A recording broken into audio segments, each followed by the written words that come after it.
1 year ago today, my wife, 32 female, forgot it was our 10th anniversary together and I, 32 male, have to thank her. This is my story 9 months post D-Day. I'll refer to her as wife only to represent our current situation. We had been dating for 10 years, were approximately 15 days away from celebrating 2 years of marriage, had no children, the home lease was in her name, and had been living in a completely dead bedroom for 9 months after around 3 months of falling activity. When it happened, it was the stereotypical starfish duty. During those 9 months, she also refused me any type of love, hugs, massages, touches, kisses, etc. She said it was her method of forcing me to work on my PhD thesis. I acknowledged that I needed a reason to write it. I had changed occupations after completing the research portion and was no longer motivated to complete it. As a result, I fell for the abuse disguised as a positive thing. I attempted to push through, and every spare minute I spent in front of my computer attempting to complete the thesis, whilst she spent her time watching TV, using social media, or messaging and contacting her friends. We hardly ever spent time together as a pair anymore. I blocked for about 3 months because I couldn't manage the strain of being trapped in the thesis and the lack of love, and rejection every time I attempted to receive a simple hug. I was pleading for affection and continually getting refused. It is soul-shattering, and my thoughts began to drift to suicide ideas. Every time I was alone and not working on my day job, I ended myself thinking about ways to terminate my life, weighing the pros and disadvantages of each option until I finally settled on one. Then I began to consider what messages I would leave behind and to whom. I had a moment of insight when choosing what message I would leave for my sister and had the strength to end it by eliminating what I believed was causing my misery. I chose not to continue attempting to write the thesis, and a few weeks later I stopped asking for love. It worked, and the suicidal impulses ceased. However, we were no longer husband and wife. She spent her time on the phone, texting or contacting someone, and even when we were doing anything together, which was unusual, she would stop it to assist a coworker with weird things. Basically, I and our relationship were at the bottom of her priority list. She began to create a practice of taking phone calls and going to the restroom at times when she should have been sleeping for the previous 9 years. She began going out on weekends with her female friends and coworkers to catch up and talk, which would be dull to me and I wouldn't like, so she went alone. She planned meals followed by long chats in the parking lot, her explanation for coming in the early hours of the morning, with her coworkers, who I didn't know about, and went without me because I wouldn't fit in or because I was visiting my parents in my hometown. Whenever I complained about her strange behavior, she rejected my worries and made me believe I was insane. When she needed me, she might be kind, but as soon as she didn't, she'd start mistreating me again. The only 2 weeks in those 9 months when she was lovely and tricked me into believing we were back to normal, no but some tenderness, were when she requested me to work on a chapter of her PhD thesis. It had to do with programming and she has no clue about it. Anyone with half a brain can see that I was being used and abused left and right, but I couldn't see it at the time. Even if you told out every flaw in our relationship, I wouldn't acknowledge it. And if you even suggested she may be cheating on me, I'd be furious. Today marks 1 year when I first opened my eyes. We were on vacation on a gorgeous Mediterranean island, and I was certain we were celebrating our 10th wedding anniversary. Yes, we were in a rough patch. To be fair, our relationship was already dead, but I could see it at the time. But she always made a point to celebrate all the dates, and gift exchange was really important to her. By the way, I'm not that into exchanging gifts, and I've disappointed her on that front before, but for the 10th anniversary I had gotten her something special and never thought she would let it pass her by despite our recent struggles. So the day arrived, and I proposed going out to supper instead of dining at our apartment, as we had been doing the previous days. She began chastising me because it was a stupid thing to do. Why would we waste money when we could eat perfectly well at our apartment? I told her it was a wonderful day, but I didn't tell her it was our 10th wedding anniversary. She had apparently forgotten why that day was significant. At the end of the day, I hid her gift under her pillow, hoping that when she discovered it, she would remember what made that day so memorable. She discovered it but was perplexed as to why I handed it to her. It was not usual for me to give her gifts out of the blue. Then I realized she'd completely forgotten about it. It may seem little in light of everything else, but when she forgot about it, I was wounded and broken. Even more than I was before, although if you asked me at the time, I didn't believe I was broken. We may have a few minor issues, but everyone does, right? Foolish me talking. On that day, I decided to seek assistance and begin IC, without her knowledge, in order to overcome what I believed was our major issue, our lifeless bedroom. I was so wrong back then. Looking back, The lifeless bedroom was the least of our issues, but what matters is that we made that choice, and I began IC as soon as we returned from our trip. In IC, I gradually began to see all of the abusive things I had been subjected to, but I still wanted to mend things, make us work, and go back to being happy like before. The thought of her cheating on me came my head, but I immediately dismissed it. There's no way she'd do that. We're just in a bind. There might be a million benign explanations for her behavior. It took around 3 months of weekly IC and more bouts of full disrespect and even boldness, or is it that she became too comfortable to effectively cover it? For me to start thinking about infidelity as a reason for her abusive behavior. Do you want some specifics? I'm sure you do. She didn't show her phone to anybody. Always in her hand or sight, and always with the front facing down. And she carried it with her wherever she went, even the restroom. She had never done any of these things before. Whatever we were doing together, no romantic stuff, remember dead bedroom, she would pause to respond to a coworker in order to assist him at a more stressed and hectic moment. Today he needs my assistance, tomorrow I may require his assistance. That was her justification. On my birthday, we went out to a club, back when there was no COVID-19, with a couple of my old, and they became her, pals. She was continually texting on her phone and even answered a call around 3 a.m. stating it was her female friend Emily, false name, but I discovered out early in the conversation that she was lying and she wasn't talking to Emily. Who the phone's anybody at 3 a.m., much alone a married couple? Why would you answer that phone call? Why would you make up a story about who it was? Why are you on the phone for an hour with this unknown individual at 3 a.m.? While we were celebrating my birthday with our friends, with whom we don't get to hang out very often because life happens? I believe you all guessed correctly who it was. But I didn't realize it at the time, and I hadn't even suspected it. I simply assumed it was another act of disrespect. On another occasion, we discussed going to the movies on Friday night since it was the final chance to see a movie we wanted to see. She said she was exhausted and didn't want to go out that day. She preferred to remain at home and relax on the couch. That is something I understand, and that is okay with me. As a result, I also remain at home.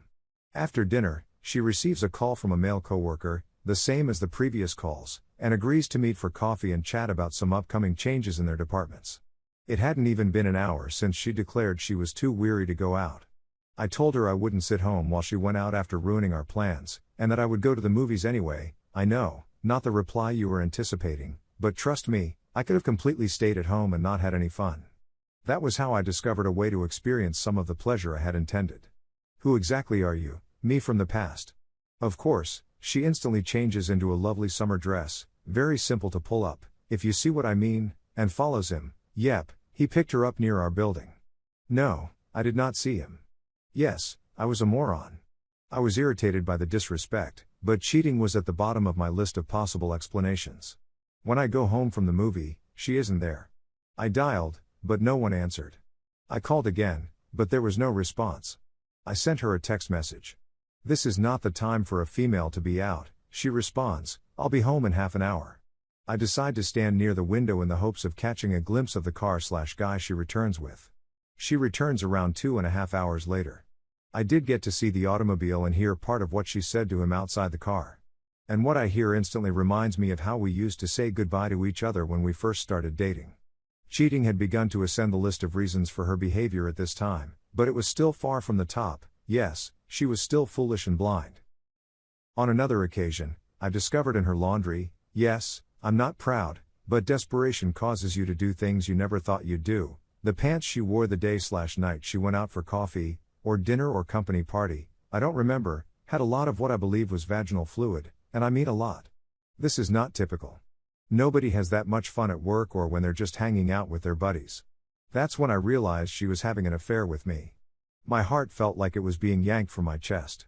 I had discovered the metaphorical gun with bullets, but it wasn't a smoking gun in my opinion.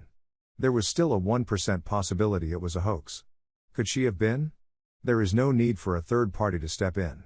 So I decided to sneak a look at her phone.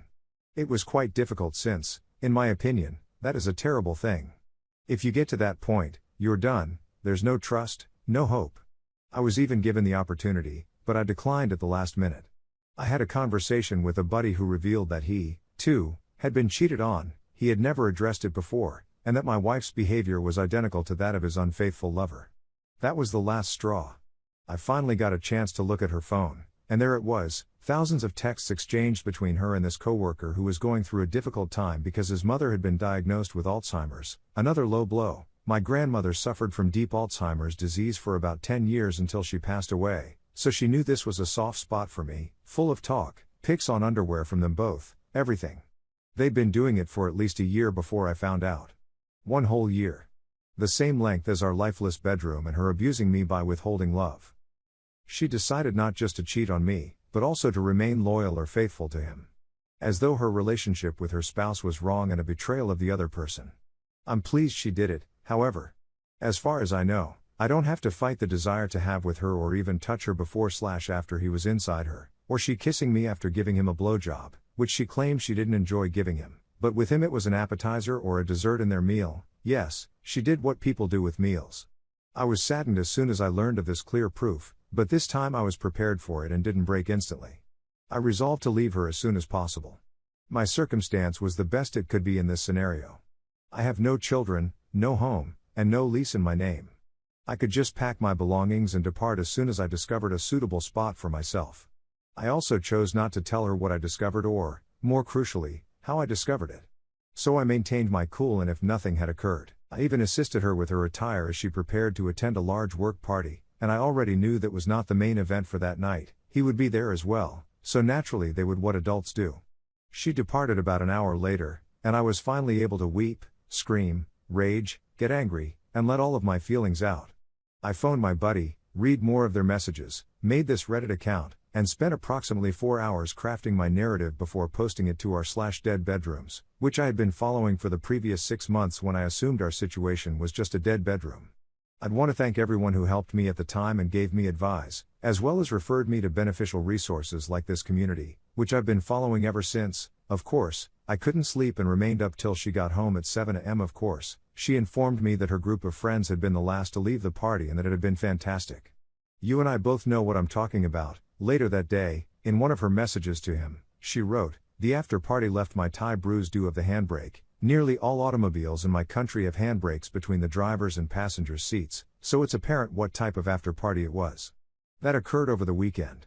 Throughout the week, I pretended to be stupid while meeting with attorneys, finding a place to live, and arranging for my mail to be sent to a new address. All the while, she remained late at work. Another look at her texts reveals that she wasn't working, but rather waited on the other man for another round of. They had more times in the preceding 2 weeks than we had in the previous 18 months of our marriage. Congratulations, wife." By Friday, I had everything packed and ready to go. As soon as she left for work, my relatives arrived and assisted me in packing and transporting all of my belongings to my new home. I wrote her a message at the end of the day stating, "You are aware of what you have been doing. I've left the home and filed for divorce," and promptly blocked her before calling her mother to inform her of the divorce. I didn't say why. I just said that her kid was aware of what she had been doing and that she should explain.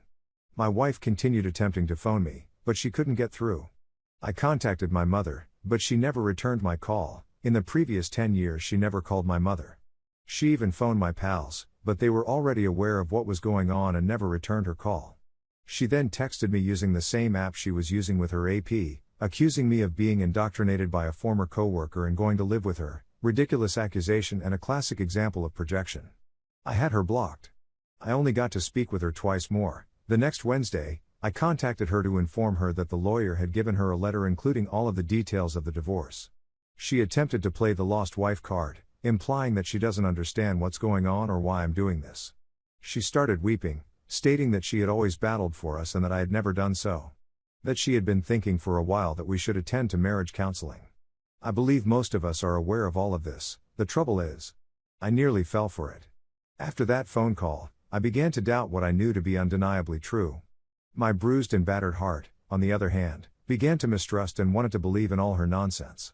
Fortunately, I had copies of their communications and read some of them to obtain a sense of reality.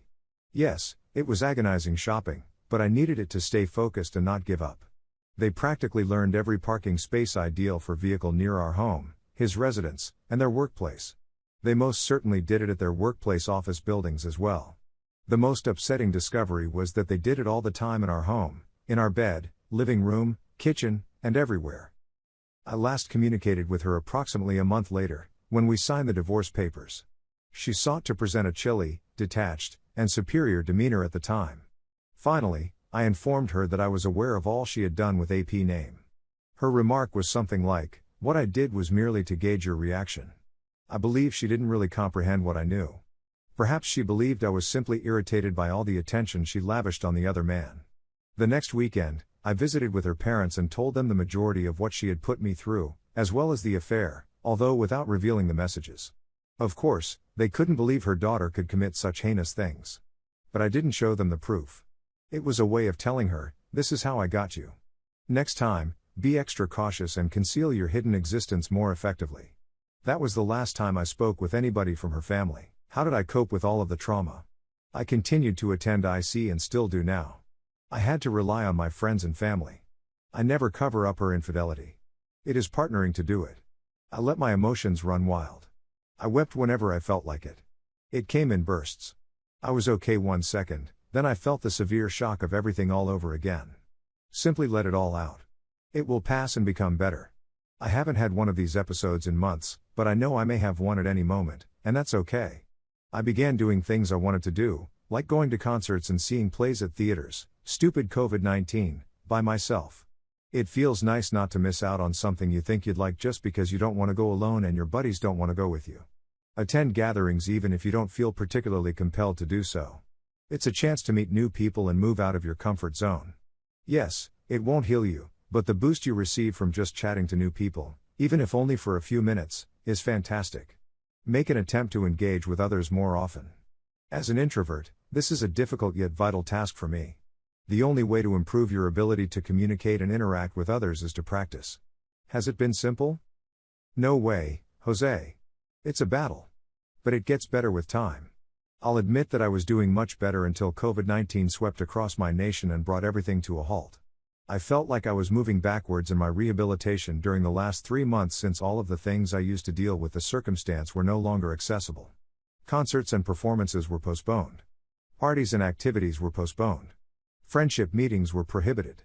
When we were told to remain at home, I went to my parents' house to be with them. Despite being in a very wealthy situation, I sometimes feel confined and suffocated since I can't go outside and take a stroll in a beautiful garden or take a break from the people in my home. We adore one another, but we all need our own space. As a result, I found myself returning to all of the things she did more often, which has been difficult. Thank you for sticking with me this far. You are deserving of a medal. I'd also want to thank everyone who has contacted me via my past postings and comments. Knowing that an online stranger cares may seem little, but it may be the difference between being locked in a sad attitude and turning yourself around and returning with fresh vigor. I'm hoping that my tale will benefit someone. I know it's difficult, but it is possible to end all emotional abuse. You are worth it on your own, and you don't need anybody else to tell you that. Take control of your life and live for yourself. You've got this.